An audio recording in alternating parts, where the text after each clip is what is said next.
Malam di kamar 207. Sudah lewat tengah malam ketika Dimas tiba di hotel. Ia sedang dalam perjalanan dinas dan karena kelelahan serta hujan deras yang tiba-tiba turun, ia memilih menginap di hotel kecil yang tampak tua namun masih beroperasi di pinggiran kota. Lobi hotel itu sunyi, meja resepsionis dijaga oleh seorang pria tua bermata sayu. Tanpa banyak bicara, sang resepsionis menyerahkan kunci kamar dan menyebutkan kamar kos 207, lantai 2 paling ujung. Dimas mengangguk dan segera menuju kamar hotel. Interior hotel tampak seperti bangunan peninggalan zaman kolonial. Langit-langitnya tinggi, lampu-lampunya kuning redup, dan lorong-lorongnya berbau kayu lembab yang bercampur aroma kapur barus. Begitu sampai di kamar 207, ia merasa ada yang tidak beres.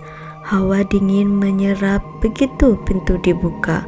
Kamarnya cukup luas, namun terasa kosong dan suram.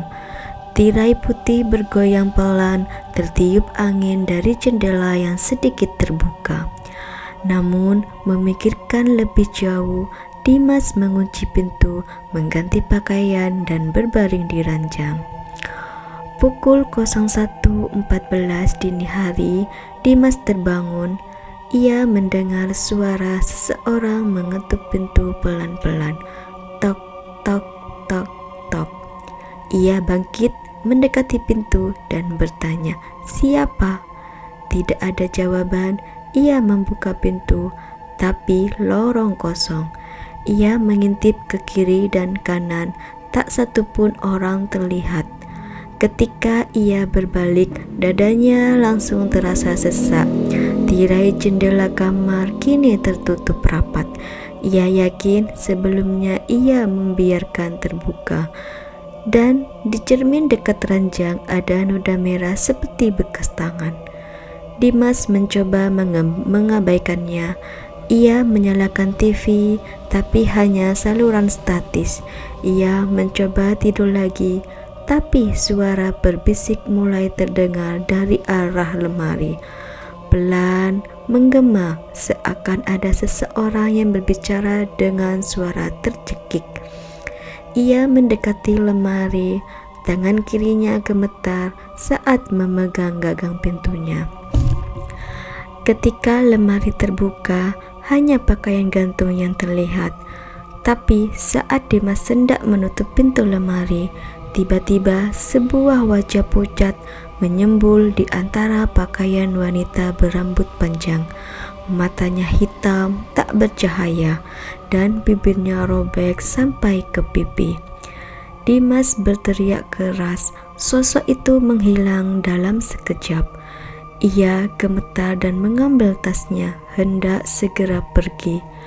Namun saat ia membuka pintu kamar lorong, kini gelap gulita. Tak ada suara. Bahkan hotel itu seperti berubah. Dindingnya menghitam, lantainya berlumut. Ia berlari menyusuri lorong, tapi ujungnya tak sampai-sampai, seakan hotel itu tak berujung. Sampai akhirnya ia kembali berdiri di depan kamar 207. Keesokan paginya, resepsionis menemukan kamar 207 terbuka. Di dalamnya kosong, tapi ada tulisan di cermin kamar, "Jangan tinggalkan aku sendiri." Dimas tidak pernah ditemukan. Mobilnya masih terparkir di depan hotel. Barang-barangnya lengkap, tapi ia seperti diserap oleh hotel itu. Beberapa tamu yang menginap setelahnya kadang mendengar ketukan di malam hari dari kamar 207 atau melihat siluet pria muda yang berdiri lama di jendela menatap keluar seolah menunggu seseorang yang tak pernah datang.